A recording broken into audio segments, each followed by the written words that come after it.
और जो भी मैं गलतियां कर रहा हूं कुछ आपको पढ़ाने में, यानी मैं नया नया आपको टीच कर रहा हूं, तो इसलिए अनेक गलतियां हो जाती है, कई बार उच्चारण में गलती हो जाती है, तो इसके लिए आप मुझे माफ़ कीजिएगा। और मुझे कहाँ पर सुधार करना चाहिए वो भी आप कमेंट बॉक्स में मुझे सजेशन दीजिएगा। तो सभी साथियों का एक बार फिर से स्वागत है आपके अपने यूट्यूब चैनल उत्कर्ष स्टडी पे। और दोस्तों हम पढ़ रहे थे मेवाड़ राजवंश, और इससे पिछले वाले वीडियो में हमने महाराणा जय सिंह और महाराणा अमर सिंह सेकंड के बारे में पढ़ा था।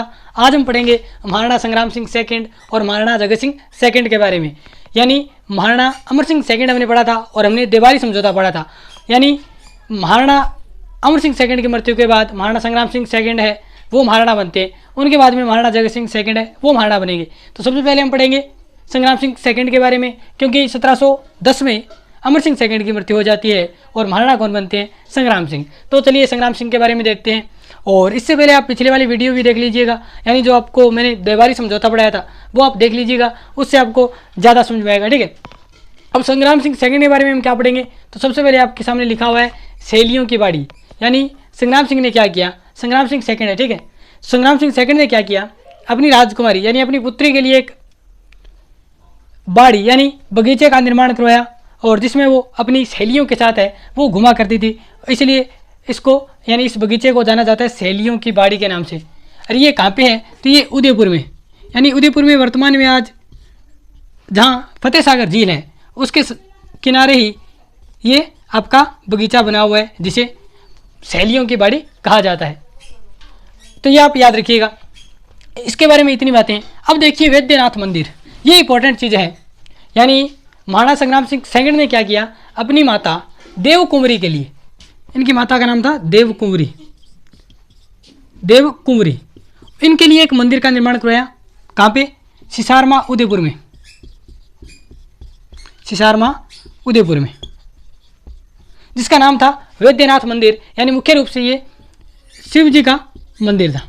और आप सभी जानते हैं मेवाड़ महाराणा एकलिंगनाथ जी है, उनको कुलदेवता मानते हैं, और एकलिंगनाथ जी यानी शिव जी, तो वैद्यनाथ यानी शिव जी का मंदिर है। इन्होंने काफी बनवाया सिसारमा उदयपुर में, किसके लिए? अपनी माता देवकुंवरी के लिए। अब इस मंदिर में स्पेशल क्या है? जब इस मंदिर को बनाया गया तो इसमें वैद्यनाथ प्रशस्ति है वो लिखवाई गई।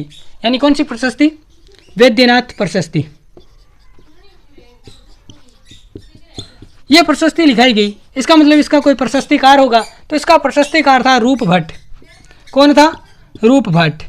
और इस प्रशस्ति में हमें एक युद्ध की जानकारी मिलती है, युद्ध का नाम है बादनवाड़ा का युद्ध, बादनवाड़ा का युद्ध। अब बादनवाड़ा युद्ध किसके मध्य हुआ और ये बादनवाड़ा कहाँ पे पड़ता है? तो याद रखिएगा बादनवाड़ा अजमेर में एक जगह पड़ती है, और यहाँ पे कहते हैं कि मुगलों और महाराणा संग्राम सिंह सेकंड के मध्य युद्ध हुआ। ठीक है, यानी एक तरफ तो आपके संग्राम सिंह सेकंड और एक तरफ मुगल। मुगलों में कौन? तो मुगल सेनापति रणबाज खां। और कहते हैं कि इस युद्ध में महाराणा संग्राम सिंह सेकंड की विजय होती है, और ये जो मुगल सेनापति था रणबाज खां, ये कहते हैं कि लड़ता हुआ मारा जाता है। तो याद रखिएगा, यानी संग्राम सिंह सेकंड ने क्या किया? अपनी माताजी देवकुंवरी के लिए सिसारमा उदयपुर में एक मंदिर का निर्माण करवाया, नाम है वैद्यनाथ मंदिर, और इसमें एक प्रशस्ति लिखवाई जिसका नाम है वैद्यनाथ प्रशस्ति। ये किसने लिखी? रूप भट्ट ने लिखी। और इसमें हमें जानकारी मिलती है बादनवाड़ा के युद्ध की, जो कि अजमेर में हुआ था, और इसमें संग्राम सिंह सेकंड है उसकी विजय हुई थी, और रणबाज खां जो कि मुगल सेनापति था वो लड़ता हुआ मारा जाता है। तो ये बात हुई वैद्यनाथ मंदिर की। अब देखिए यहाँ पे मैंने लिख रखा है दुर्गादास जी राठौड़। अब आप सोच रहे होंगे कि दुर्गादास जी राठौड़, इनका संबंध तो मारवाड़ से है, यहाँ पे ये मेवाड़ में क्या कर रहे हैं? तो यहाँ पे अगर आपने पढ़ा होगा कि हमने पीछे ही देवारी समझौता पढ़ा था, उसमें हमने पढ़ा था कि महाराणा अमर सिंह सेकंड ने क्या किया? यानी देवारी समझौते के तहत क्या हुआ था? मारवाड़, मेवाड़ और आमेर की तीनों संयुक्त सेना है वो मुगलों के खिलाफ लड़ेगी। और इस देवारी समझौते की शर्त के अनुसार जो मेवाड़ महाराणा अमर सिंह सेकंड थे, उन्होंने पहले तो मारवाड़ के अजीत सिंह को मारवाड़ का राजा बनाया, फिर आमेर के सवाई जय सिंह को राजा बनाया। तो अब मारवाड़ का राजा किसको बनाया? अजीत सिंह को। और अजीत सिंह जैसे ही राजा बना तो उसने क्या किया? उसने दुर्गादास जी राठौड़ को है वहाँ से निकाल दिया। ठीक है, यानी उनके मध्य कोई विवाद हो गया था छोटा मोटा, या फिर कहते हैं कि सामंतों के भड़काने से है वो दुर्गादास जी राठौड़ को इन्होंने निकाल दिया अजीत सिंह ने। और ये दुर्गादास जी आगे मेवाड़, और मेवाड़ में आए महाराणा संग्राम सिंह सेकंड के पास, और यहाँ पे जैसे ही ये महाराणा संग्राम सिंह सेकंड के पास मेवाड़ में आई तो दुर्गादास जी राठौड़ को संग्राम सिंह सेकंड ने विजयपुर की जागीर दी। तो ये बात याद रखने वाली है, यानी कौन सी जागीर दी, तो विजयपुर की जागीर दी। किसको? दुर्गादास जी राठौड़ को। इसके अलावा कहते हैं कि संग्राम सिंह ने दुर्गादास जी राठौड़ को रामपुरे का हकीम भी नियुक्त किया था। ये भी आप दोनों बातें याद रखिएगा, ठीक है। यानी अजीत सिंह है वो निकाल देते हैं दुर्गादास जी राठौड़ को, और आप सभी जानते हैं दुर्गादास जी राठौड़ ने अजीत सिंह को राजा बनाने के लिए कितना संघर्ष किया था, ठीक है। लेकिन कुछ विवादों के चलते या फिर सामंतों के भड़काने से ये दुर्गादास जी राठौड़ को निकाल देते हैं। और यहाँ पे ये जब मेवाड़ में आते हैं तो इनको संग्राम सिंह विजयपुर की जागीर देते हैं और इसके अलावा रामपुरे का हाकिम नियुक्त करते हैं।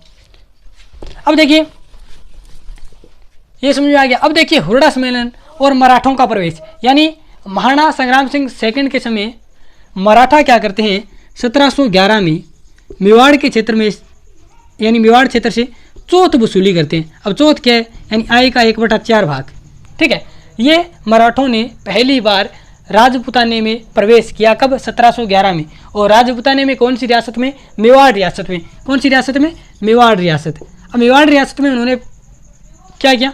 प्रवेश किया और चौथ वसूली की। अब जो अन्य रियासतें थी उनको भी भय हुआ, और उस समय मराठा है वो एक, यानी हम कह सकते हैं कि एक प्रकार से बहुत बड़ी शक्ति है, या फिर एक शक्ति के रूप में मराठा है वो उभर रहे थे, ठीक है।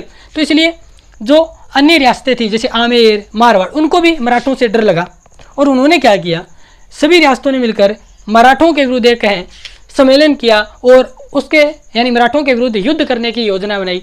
अब इसमें से जो योजना है, यानी हुरडा सम्मेलन हुआ, उसमें जो सबसे पहले जो योजना बनाई थी वो कहते हैं कि आमेर के राजा थे स्वाई जय सिंह, ठीक है। उन्होंने मेवाड़ महाराणा संग्राम सिंह सेकंड के साथ यानी मराठों के विरुद्ध कोई योजना बनाने की बात की, और मुख्य रूप से कहते हैं कि जो मास्टरमाइंड बंदे थे हुरडा सम्मेलन के वो थे स्वाई जय सिंह, ठीक है। और इसके अलावा संग्राम सिंह है और आमेर के स्वाई जय सिंह दोनों ने मिलकर ये योजना बनाई थी कि हम हुरडा यानी जो भीलवाड़ा में पड़ता है वहाँ पे सम्मेलन करेंगे, और इसमें अध्यक्षता कौन करेंगे, तो संग्राम सिंह सेकंड।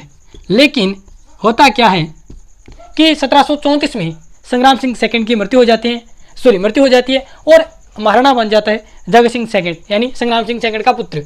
अब देखिए ये सम्मेलन किसके समय होगा, जगत सिंह सेकंड के समय, क्योंकि संग्राम सिंह सेकंड की इस सम्मेलन से थोड़े दिन पहले मृत्यु हो जाती है और अध्यक्ष भी संग्राम सिंह सेकंड बनने तय हुए थे। लेकिन अब मृत्यु होने के बाद जो मेवाड़ का अगला महाराणा बना जगत सिंह सेकंड, वो इस सम्मेलन की अध्यक्षता करेगा, ठीक है। और ये मुख्य रूप से सम्मेलन किसके विरुद्ध हो रहा है, मराठों के विरुद्ध, यानी मराठों को राजपुताने में प्रवेश नहीं करने देना है, उनको यहाँ से निकालना है।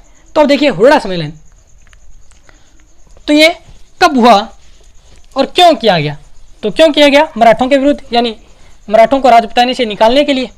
अब यहाँ पे स्पेशल लिखिए आप 17 जुलाई 1734 को ये हुरडा सम्मेलन हुआ, और हुरडा कहाँ पे पड़ती है, जगह भीलवाड़ा में, ठीक है। अब इसके अध्यक्ष कौन थे, तो यहाँ पे मैं लिख रहा हूँ जगत सिंह सेकंड, ये थे इसके अध्यक्ष।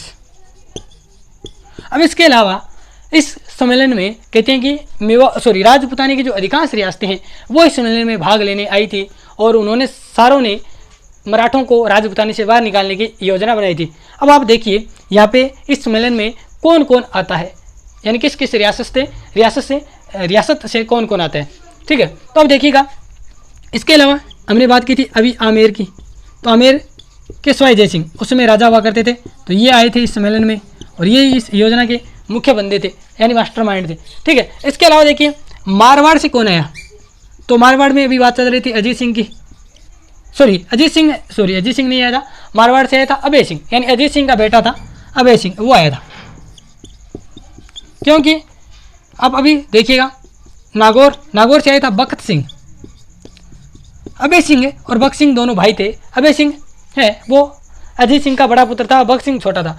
इन दोनों भाइयों ने क्या किया, अपने पिता की हत्या कर दी, और जो बड़ा भाई अभय सिंह था वो तो बन गया मारवाड़ का राजा, और बख्त सिंह है वो बन गया नागौर का राजा, ठीक है। तो ये याद रखिएगा, यानी 4 मुख्य रूप से ये रियासतें याद रखनी है। इसके अलावा छोटी जैसे बूंदी, यानी बूंदी रियासत से दलेल सिंह आए थे, दलेल सिंह। कोटा से दुर्जनशाल। किशनगढ़, किशनगढ़ रियासत आप सभी जानते हैं अजमेर में, यहाँ से आए थे राज सिंह। एक मुख्य रियासत और रह गई बीकानेर, बीकानेर से आए थे जोरावर सिंह। अयूब आपको दिख रहा होगा अच्छी तरीके से। इसके अलावा एक और रियासत रह गई करौली, यहाँ से आए थे गोपाल पाल। तब इतनी बातें याद रखिएगा, यानी हुरडा सम्मेलन में कौन कौन सी रियासतों के राजा है वो भाग लेने आए थे। तो एक बार फिर से देख लीजिएगा, मुख्य रूप से मेवाड़ के जगत सिंह सेकंड तो थे ही, क्योंकि ये अध्यक्ष थे। इसके अलावा अमेर के सवाई जय सिंह, मारवाड़ के अभय सिंह, नागौर से भक्त सिंह, बूंदी से दलेल सिंह, कोटा से दुर्जनशाल और करौली से गोपाल पाल और किशनगढ़ से राज सिंह और आपके बीकानेर से जोरावर सिंह, ये सारे हैं वो राजा इकट्ठे हुए।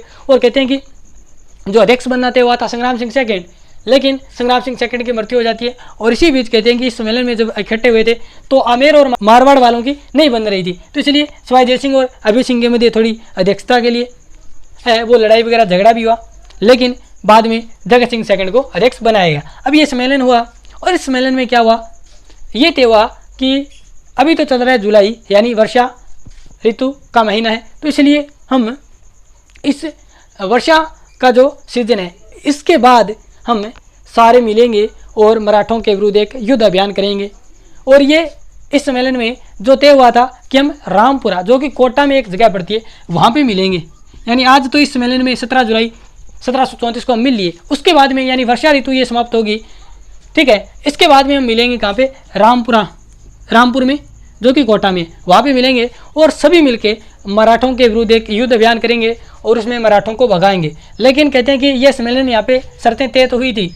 और एक प्रकार से आप देखिए कि महाराणा सांगा के समय जब मुगलों का यानी राजपूताने या भारत पर भारी आक्रमण हुआ था, यानी मुगलों का आक्रमण हुआ था, उस समय कहते हैं कि सांगा की सहायता के लिए राजपूताने की सारी रियासतें, हमने देखा था कि कौन कौन सी सारी रियासतें लगभग आ गई थी सांगा के सपोर्ट में, किसके विरुद्ध, एक भारी शक्ति मुगलों के विरुद्ध।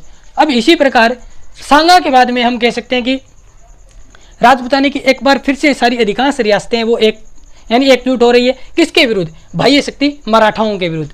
तो ये भी आप याद रखिएगा। अब देखिए रामपुरा में अगला जो है कि वर्षा ऋतु के बाद में हम मराठाओं के विरुद्ध अभियान टोरेंगे या चलाएंगे, ठीक है। तो इसके बाद में कहते हैं कि रामपुरा में सारे राजा हैं वो इकट्ठे नहीं हुए थे और आमेर के सवाई जय सिंह है वो आए थे अकेले। और कहते हैं कि एक दो और रियासतों के राजा आए थे और मराठों के विरुद्ध अभियान भी चलाया था, लेकिन सफल नहीं हो पाए थे क्योंकि अधिकांश राजा है वो बाद में आए ही नहीं थे।